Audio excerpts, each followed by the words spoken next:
അതോടൊപ്പം തന്നെ തൊട്ടടുത്തുള്ള അവിടെ ഏപുരം പള്ളിയുടെ പേരിലുള്ള ഒരു കെട്ടിടത്തിൻ്റെ മുകളിലാണ്. അങ്ങനെ 2 സ്ഥലങ്ങളിലാണ് നിലവിൽ ഈ കോളേജ് പ്രവർത്തിക്കുന്നത്. നിരവധിയായ കുറവുകൾ അവിടെ ഉണ്ട്. കുട്ടികൾക്ക് ഇരിക്കാനുള്ള സൗകര്യമില്ല.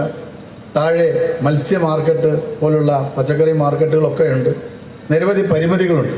ഇതൊക്കെ മനസ്സിലായിക്കൊണ്ടാണ് നമ്മളിത് വേഗത്തിലാക്കാൻ ശ്രമിച്ചെങ്കിലും ചില തൽപര കക്ഷികൾ നിരന്തരമായി ഹൈക്കോടതിയെ സമീപിക്കുക, കേസ് കൊടുക്കുക, ഇതെങ്ങനെയും താമസിപ്പിക്കുക എന്നുള്ള ഒരു അജണ്ട അവർ മുന്നോട്ട് വെച്ച്, പക്ഷേ അത് പൊതുജനങ്ങളുടെ സഹായത്തോട് തന്നെ അത് ചെറുത്ത് തോൽപ്പിക്കാൻ നമുക്ക് കഴിഞ്ഞിട്ടുണ്ട്. ഇന്ന് ഈ കോളേജിൻ്റെ നിർമ്മാണം തുടങ്ങുന്ന അവസരത്തിൽ ഏറെ സന്തോഷത്തോട് പറയാനുള്ളത്, ഏത് വെല്ലുവിളിയെയും നേരിടാൻ ഞങ്ങൾ തയ്യാറാണ്. ഈ കോളേജ് വരിക എന്നുള്ളത് ഞങ്ങളുടെ സ്വപ്നമാണ്, ഈ നാട്ടിലെ ജനങ്ങളുടെ സ്വപ്നമാണ്. സമൂഹത്തിന്റെ നേതൃനിരയിലേക്ക് അവരെ കൊണ്ടുപോകാനുമുള്ള പരിശ്രമമാണ് ഈ കലാലയത്തിന്റെ നിർമ്മാണത്തിലൂടെ സാക്ഷാത്കരിക്കുന്നത്. എന്റെ ഇഷ്ടങ്ങൾ എന്റെ ഫാമിലിക്ക് അറിയാം.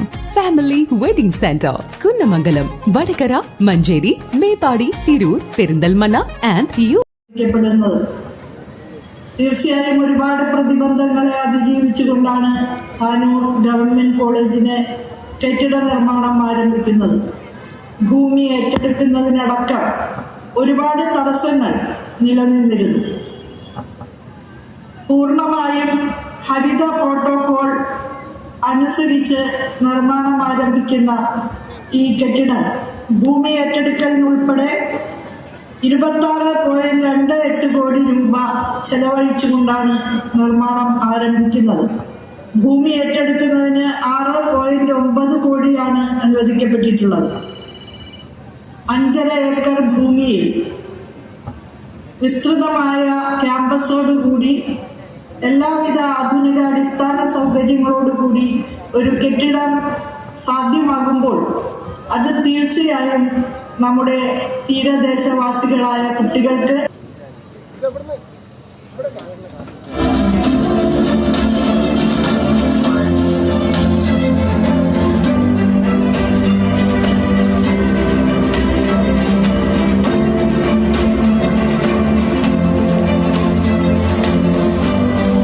സസ്റ്റൈനബിൾ ആയിട്ടുള്ള ഒരു വികസനത്തിലൂടെ മാത്രമേ നമുക്ക് മുന്നേറാൻ സാധിക്കുകയുള്ളൂ. ഇന്നത്തെ ലോകത്തെ പല പ്രശ്നങ്ങളും നമ്മൾ മനസ്സിലാക്കുന്നുണ്ട്.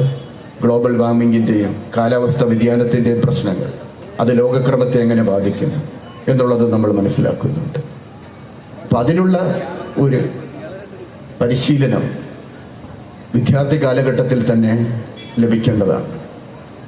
ഇന്ന് വരുന്ന വിദ്യാഭ്യാസ രംഗത്ത് വരുന്ന മാറ്റങ്ങൾ അധ്യാപന രീതിയിൽ, പഠന രീതിയിൽ പോസ്റ്റൽ വകുപ്പ് മന്ത്രി ശ്രീ വി അബ്ദുറഹിമാൻ അവർകളെ, ഈ പരിപാടി ഇവിടെ ഔപചാരികമായി ഓഫ്ലൈനിൽ ഉദ്ഘാടനം ചെയ്ത ശ്രീമതി ഡോക്ടർ ആർ ബിന്ദു അവർകളെ, പ്രിയങ്കരനായ മലപ്പുറം ജില്ലാ collector Shri V R Vinod.